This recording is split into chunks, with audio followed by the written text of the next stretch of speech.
This is CityCast Seattle. I'm Jane C. Hu, and here's what Seattle's talking about. A thwarted hunger strike at the Northwest Detention Center, orcas protesting Zuck's super yacht, and what you can do to get ready for wildfire smoke season. But first, recently, residents on side streets of Aurora Ave put up metal planters in hopes that they could prevent shootings on their streets near the main arterial. Here to discuss, we have Hannah Krieg, founder of The Burner. Welcome, Hannah. Hi, thanks for having me. And we have Guy Oron, independent journalist behind the newsletter Gossip Guy. Hi, Guy. Hello. So last week, Mayor Wilson ordered those barriers to be removed, saying that they hindered essential services and first responders from accessing those side streets. The intersections that they were at were 97th, 98th, and 102nd Streets off of North Aurora. And council members actually have backed a bill now that would authorize street closures related to the prevention of criminal activity. And the mayor's office told Cairo that SDOT is going to spend the next couple of weeks working with Seattle police, residents, and businesses to determine whether the area would benefit from, quote, more permanent and durable barriers and at which locations. So, Guy and Hannah, have you all been on Aurora lately? I mean, I hear from people all the time talking about living on Aurora and gun violence in that area. It's not somewhere I live. It's not somewhere I'm ever at, like, in the evening. So definitely something I'm not an expert on, but it does sound like people are really scared and people are really, like, looking for long-term solutions when this has been going on forever, right?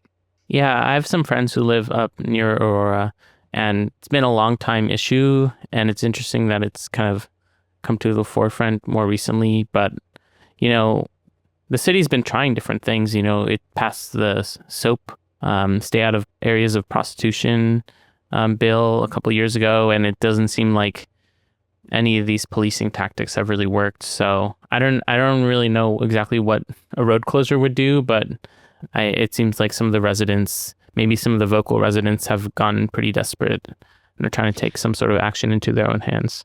It is surprising to me that, like, these barriers that people seem to really like, it kind of sounds like one of those, like, guerrilla sidewalk things. Like, it's like you can't just, like, make your own, like, infrastructure. You have to do it through a process. And so the bill that Juarez and Wilson are supporting seems to be, trying to let neighbors do it in a way that's, like, more controlled, but kind of seems rude to take away their barriers, I guess.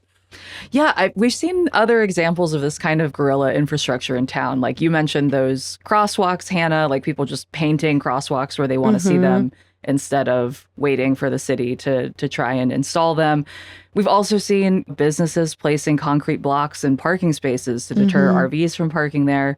Where do you all see this fitting into that spectrum? And is guerrilla infrastructure a good way to get things done? Built environment can be used very effectively to facilitate or prevent certain activities, but at the end of the day, whether you're talking about sweeps or street-based sex work, you are just pushing the problem to somewhere else. And so as long as there's a market, there's people willing to buy sex work, and the conditions of sex work are very tenuous, you know, you're going to have these types of very difficult externalities and violence going on.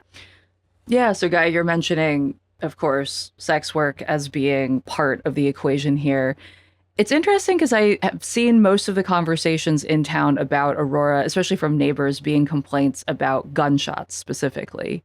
And I'm curious how you all see those two things as being related, and if we have any good data on what is actually happening there. I was speaking with Brandon Monson. He's a board member of Aurora Commons, and he also organized a walk over the weekend with city leaders to explore Aurora and, like, talk about solutions. And he had sort of tried to make this connection between the sex work on Aurora and gun violence coming into these side streets. Brandon was trying to kind of explain the connection of, like, it is sort of related because, like, these cars come in probably through that, but I don't know. This is all sort of like neighborhood speculation, and maybe the city really does need to, like, not that I've ever been an advocate for, like, a study or like a task force, but maybe we just do need more information because we have a lot of just, like, mythos and, like, TV news, like, narrative that is kind of shaping this discussion. And yeah, it's hard to know what is really like sort of these like root issues and conflicts or whatever. I mean, the theory is that, the folks who are managing the sex work, the theory is that they are like competing, and that competition can get violent because it is like a sort of unregulated industry that is like similar to like drug dealing. I do think there is room for more empirical studies. Are we just looking at anecdotes, or what are like the root causes of these issues, and how do we divert some of these problems before they arise and escalate? What you all are talking about reminds me a bit of the big questions in our conversations about surveillance in our city as well, right? Like, how do you balance people's feelings and their perceptions of safety and their anecdotes and, what they have actually seen with their own two eyes with the bigger picture of what's happening, especially if we don't have a lot of great data tracking all of this. What solutions are there for Aurora? Like you all mentioned the soap legislation that was trying to address prostitution in parts of town. Where do we go from here? A lot of advocates have talked about decriminalizing sex work, or at least making the laws not go after those who are providing in that industry. A lot of these issues have gone worse since Backpage and like these like websites were shut down in the late 2010s that made it easier for people to screen clients and in general. So that's one issue, is like, are there ways to kind of make the conditions of the industry a little better?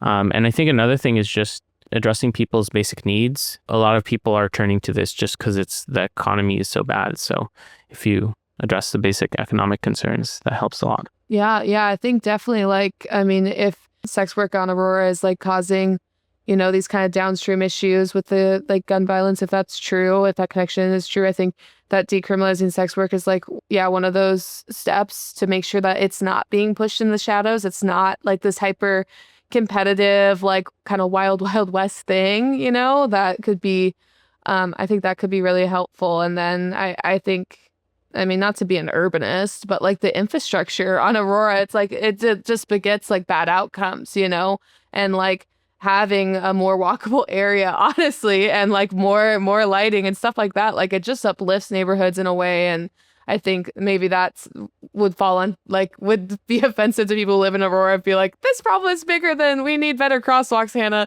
But I think it's all, try it all, right? It's all of a piece. Mm-hmm.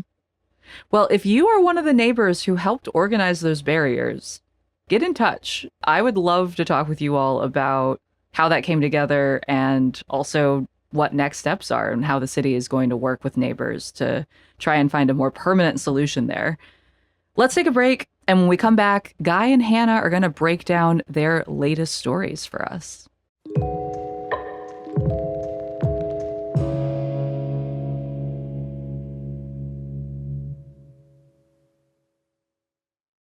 Both Hannah and Guy have been doing a ton of amazing work documenting what is happening around town. So I wanted to do a segment that I guess I'll call Contributor Corner, where I talk with each of you about what you've been working on. So to kick things off, Hannah, I know you interviewed a PCC worker about a situation where they were asked to remove a pin that they were wearing at work.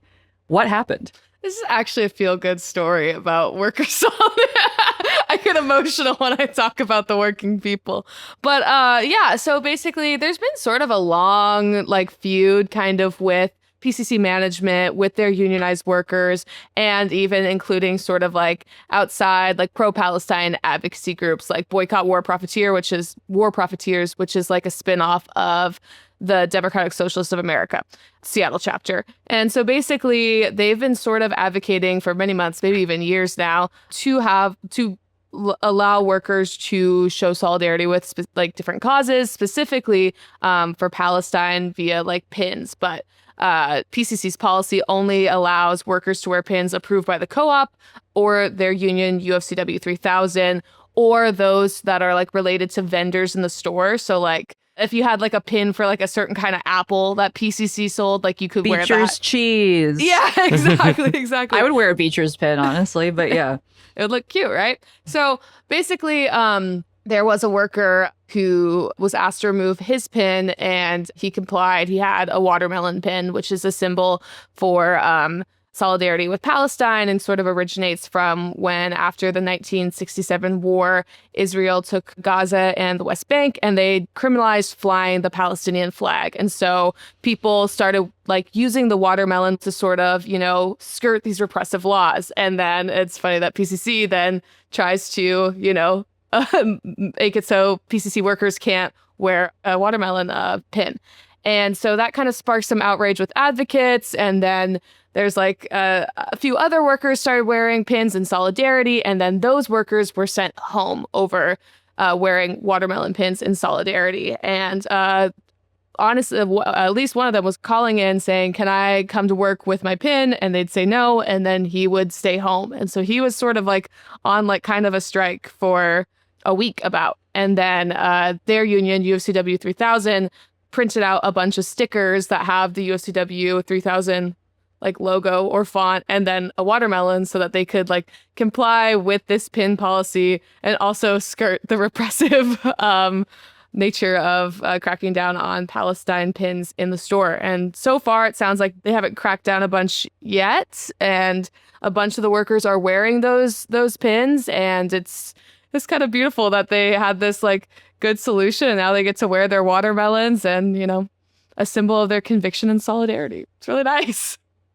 Interesting. So, Hannah, I know you reached out to PCC for comment, but that they did not get back to you.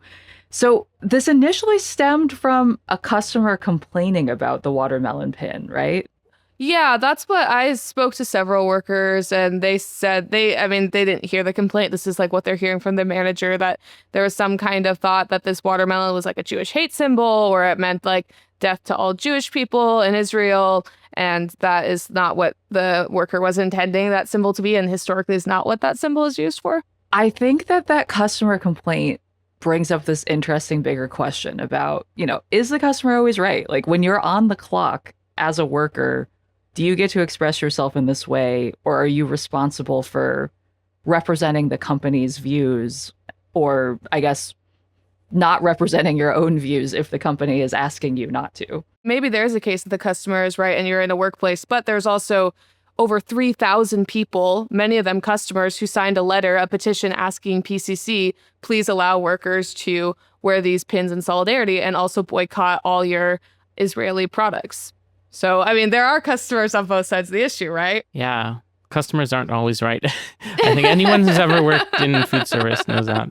All right, guys. So you wrote a piece recently for The Stranger covering the fate of some people who are incarcerated or who were incarcerated at the Northwest Detention Center. They were going to go on a hunger strike. What were the reasons for that planned strike, Guy?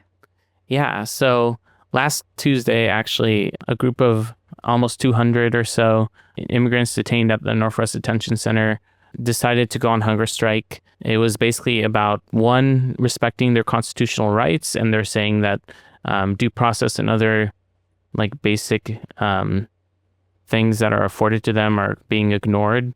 A lot of different advocates have documented for years now. And they also talked about, religious persecution and different groups such as Mormons, for example, not being allowed to pray, how in accordance with their religion.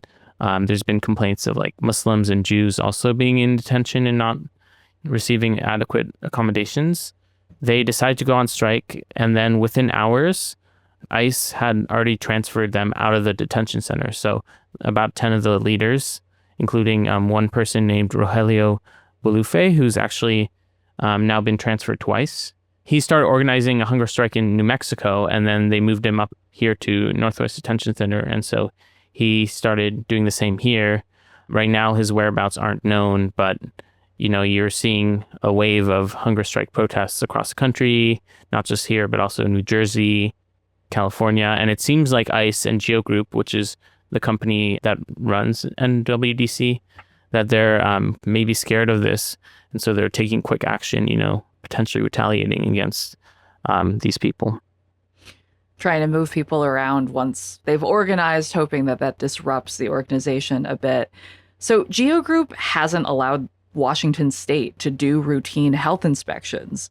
And I think this brings up this bigger question, too, of like, what power does the state have when a privately run prison doesn't allow them entry? And also when they're not being straightforward or transparent about what is happening with individual people that they are moving around. Yeah, it's a very interesting legal conundrum, NWDC is, because on the one hand, sometimes they argue they're a private company and they're not subject to FOIAs and other federal transparency laws.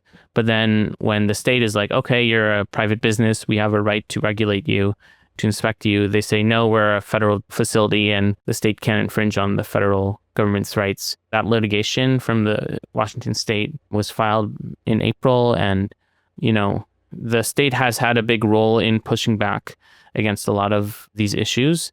And so it is a very difficult problem, but pressure and different campaigns have shown effectiveness, in moving the needle at least.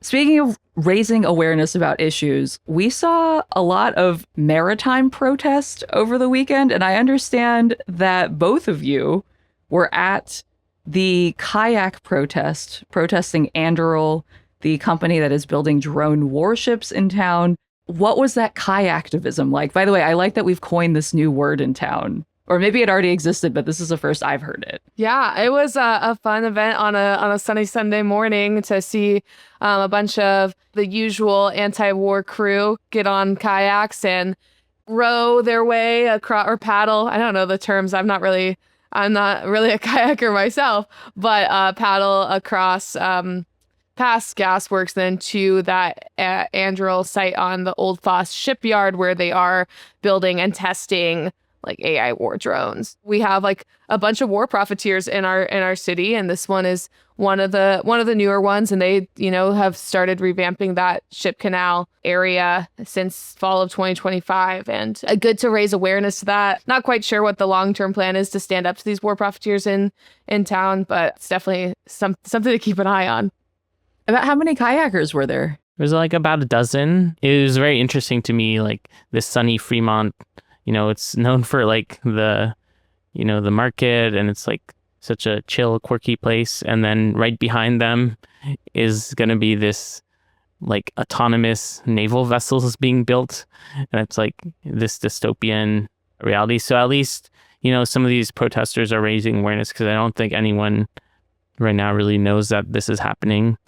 Yeah, we covered it on the show at this point about a month ago, and I feel like the reaction to it was really mixed. Like, some people were like, well, of course this is happening. We already knew about it. And then some folks had no idea. And I was definitely in the camp of folks who had no idea until about a month ago. So that is interesting that folks are trying to raise more awareness about that, especially as I believe they're expanding at the moment. All right, let's take a break. And when we come back, we're going to talk about this week being Smoke Ready Week and what we can do to get ready for wildfire smoke season.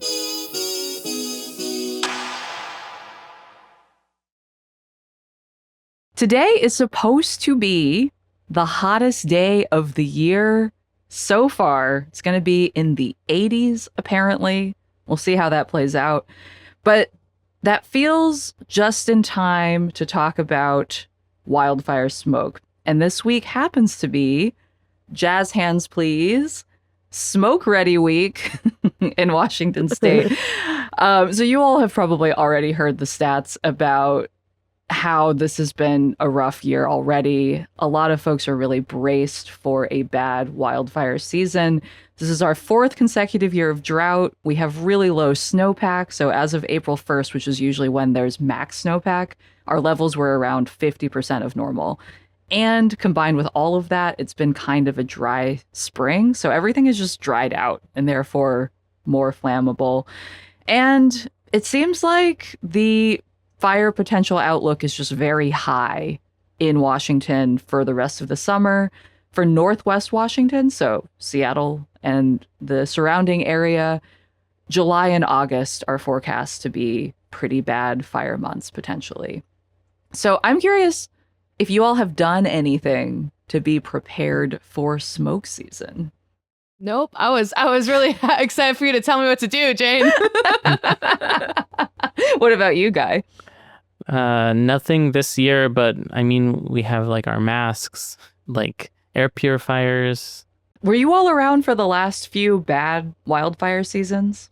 Uh-huh. Yeah, 2022 was pretty bad. It was like a month long, right? Yeah. I mean, I remember 2020 was a weird year with the combination of COVID and smoke. I remember hiding out in my basement a lot and realizing that we just like couldn't really go anywhere because you couldn't really be outdoors and also you couldn't really gather indoors. And 2021, we had the terrible heat dome. And then, yes, 2022 was also a really bad year for wildfire smoke. I mean, do you feel like you all learned anything from those experiences that you want to try and take action on before this season potentially? I think letting your ego go and like if it is too hot, be in the shade, drink a lot of water. And then also, you know, there's a lot of groups doing mutual aid, bringing cold water to people. So if you're able, maybe volunteering with that and even just doing like a very grassroots, you know, talk to your neighbors and see like who needs support in your region. It doesn't have to be like a formal group. Just doing something, I think, will make you feel better as well. Yeah, in 2021, the bad year, I was dating someone with AC, and so that was really good. And so I think I'm hitting the apps. I'm taking numbers. I'm taking applications for anyone who wants to have a summer fling and has AC. That needs to be a filter on the dating apps, clearly. Oh, well, guys, speaking of letting your ego go, I know that the first few years that I lived in Seattle and that there was wildfire smoke, I didn't take it seriously, to be honest. And I'm a little embarrassed to admit that as a science journalist because I really should have known better. Since then, I think we've learned a lot as a society, too, about particulate matter. So you all might know that part of the measurement of air quality index is PM 2.5 and PM 10, which are basically really tiny particles that get trapped in your lungs and do a lot of bad stuff. Like it's correlated with cancer, heart attack, stroke, like basically every bad thing that you don't really want to happen in the long run. Like if you look at the like incidents of emergency room visits of people who have been experiencing heavy wildfire smoke for days or weeks at a time, like you just have way higher instances of people being really sick. And I don't think people always connect it with wildfire smoke because it doesn't immediately feel bad a lot of the time. But I'm up on a soapbox being like, even if you feel like it's not that bad outside and you can breathe, like wear a mask. Yeah. Like like an N95 will actually trap a lot of those particles and help you in the long run as well. Yeah. And there's some interesting trends. I've seen the data around how many people have heat pumps in the Seattle region. Like I think something like 20-something% more people have it than they had in 2019. So it does look like people are adapting. And also we've been seeing the state put in some regulations around farm workers and like making sure that you can't force people to work when it's hazardous or at least providing them masks. So like there is room for like policy making decisions as well as local community action to really try to advocate and make things a little better. Yeah, that's right. Yeah, and I think some of those new regulations are based on AQI, essentially. Like at a certain point, you have to provide masks, and at a certain point, workers just cannot be outside working. So, Hannah, you already touched on one of the things that the state recommends to be ready for Look at being me. smoke safe. Knowing your neighbors is a really good one. We already talked about masking. Checking air quality is another good one. airnow.gov is the government site. I feel like I have that bookmarked during the summer. Like I will just constantly be checking that before I leave the house, going outside, wanting to go for a run or a bike ride or something. Just always good to know. If you have the ability, having a clean air room in your house where you can be cool and have like an air purifier if you have one of those. You could also do a DIY air filter with like a box fan and a filter. If you just Google that, there are lots of great tutorials about how to do that, and they're pretty cheap. And if you are someone who spends a lot of time outside, or if you are currently in between places right now or are unhoused, there are city shelters. And usually before there's a big smoke event, there will be info about that. So I think just knowing what shelters are available for folks to get out of the smoke and out of the heat in advance would be great. Yeah. Knowledge is power. Knowledge is power. The more you know. Yeah. I am just really hoping that it's better to be prepared and have it not be a bad smoke year, but these days it's really hard to know. And I just kind of appreciate that our state has a smoke ready week. Yeah. I love a little theme, and it just seems like a nice theme for a good PSA. There's some good people in the government that are trying their best. The health department is definitely, yes, pulling their weight and trying very hard to get the word out about things. So, all right, that's all for today here at CityCast Seattle. Hannah Krieg, thank you so much for joining us. A pleasure. And Guy Oron, thank you for being here.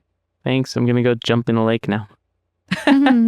But check before you jump into the lake whether the water is contaminated. There's another PSA for you. Yeah.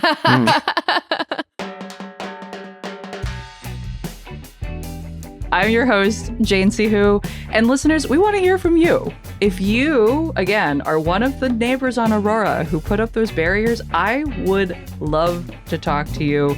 Send us an email at seattle@citycast.fm. You can also text us or leave us a voicemail at 206-880-3931. Until next time, see you, Seattle.